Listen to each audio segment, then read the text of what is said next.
ओम नमः शिवाय। सत्यम शिवम सुंदरम।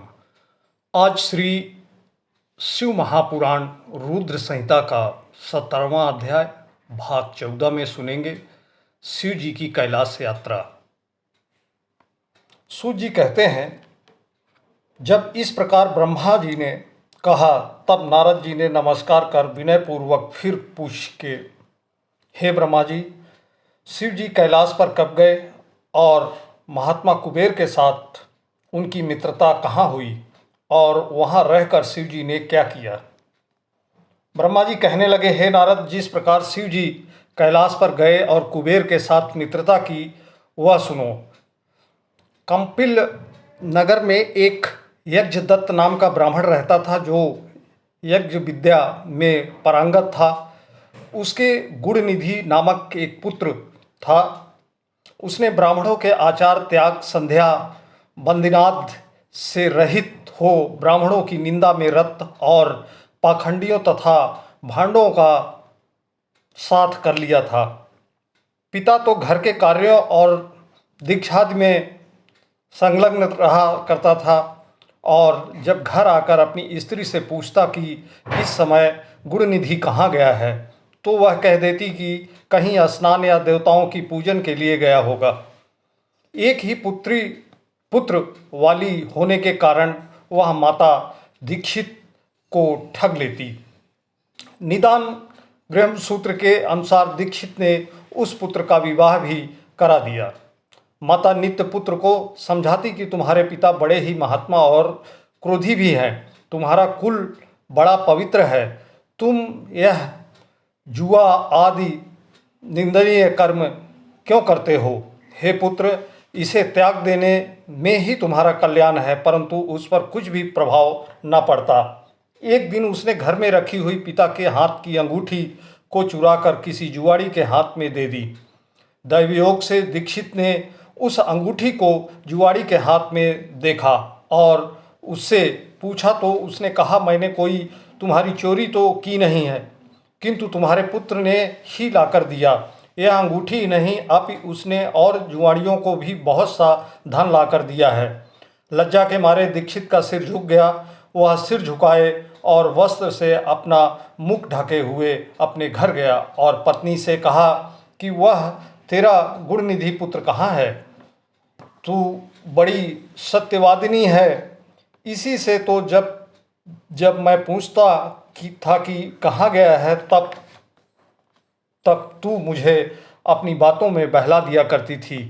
पत्नी से ऐसा कहते हुए ब्राह्मण यज्ञदत्त घर की और चीज़ें ढूंढने लगा, परंतु जब एक भी चीज़ ना मिली, क्योंकि पुत्र ने उन्हें जुए में दे डाला था, तब सारा दोष अपनी पत्नी का जान कर उस ब्राह्मण ने जल लेकर स्त्री पुत्र को तिलांजलि दे दिया और किसी ब्राह्मण की कांता से अपना दूसरा विवाह भी कर लिया।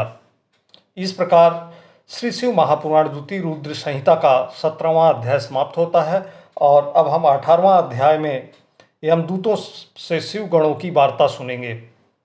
हे नारद, जब यह समाचार दीक्षित के पुत्र को मिला तो वह गृह त्याग कर कहीं दूर जाकर अपने भविष्य की चिंता करने लगा।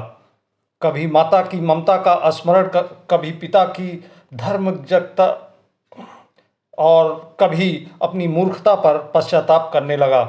निदान भूख प्यास से पीड़ित संध्या के समय एक शिव मंदिर के पास जाकर बैठ गया, जहाँ शिवरात्रि के व्रत में शिव जी के भक्त पूजन हेतु सपरिवार समस्त सामग्रियों से युक्त होकर आए। जब वह सब प्रकार की शिव की पूजा कर चुके और घर से लाए हुए पक्वान्दी चढ़ाकर किंचित विश्राम करने लगे तो उनकी आंखों में झपकी आते आते यज्ञदत्त का पुत्र धीरे से उठकर मंदिर में प्रवेश कर गया और जो कुछ भी भोग चढ़ा था सब लेकर चंपत हो गया। किंतु उसी क्षण उसके पैर की धमधमाहट सुनकर वे सोए हुए लोग जाग उठे और चिल्लाते तथा दौड़ते हुए उसका पीछा किया। नगर के लोगों ने भी उसे खदेड़ा और नगर के रक्षकों ने तो उस भागते हुए को ऐसा मारा कि वह क्षण भर में ही अंधा हो गया। अभी तक उसने उस नैवेद्य को खाया भी नहीं था कि इतने में यम के दूतों ने आकर उसे बांध लिया। परंतु ज्यों ही वे उसे ले जाना चाहते थे कि दिव्य विमान पर बैठे हुए शूलधारी शिव जी के पार्षद भी उसे लेने के लिए वहां आ गए और बोले कि हे हेमराज के गणों, अब इस परम धर्मात्मा ब्राह्मण को छोड़ दो, क्योंकि इसमें कोई पाप शेष नहीं रहा। यम के दूतों ने शिव जी के पार्षदों को नमस्कार कर कहा, नहीं, आप नहीं जानते, यह बड़ा पापी है।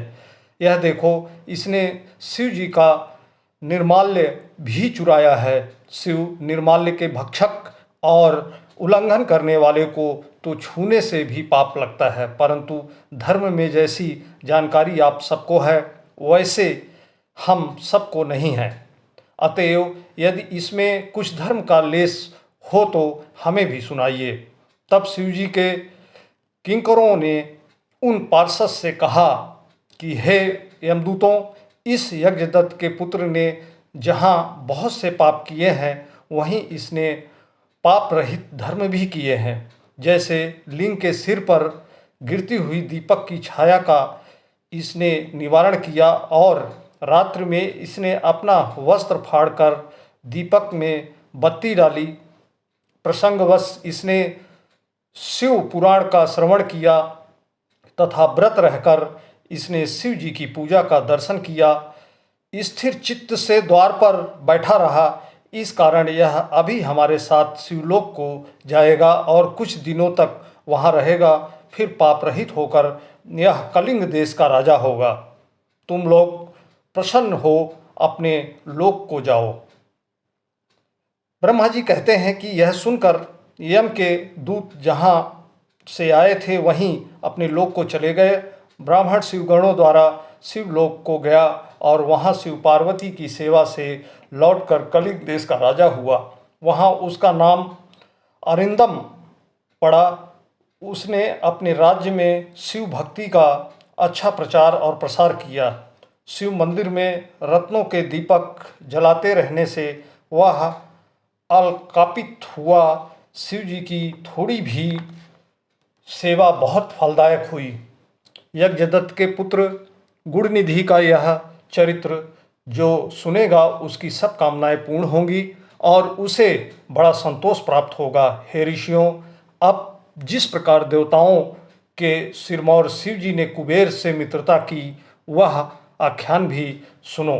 इस प्रकार शिव महापुराण रुद्र संहिता का 18वां अध्याय समाप्त होता है और 19वें अध्याय में यानी भाग 15 में हम एकाक्षी कुबेर का परिचय देंगे। और तब तक के लिए आप बाकी के भाग को सुनते रहें, ओम नमः शिवाय का जाप करते रहें। प्रभु आपकी हर मनोकामना पूर्ण करें। सत्यम शिवम सुंदरम। ओम नमः शिवाय।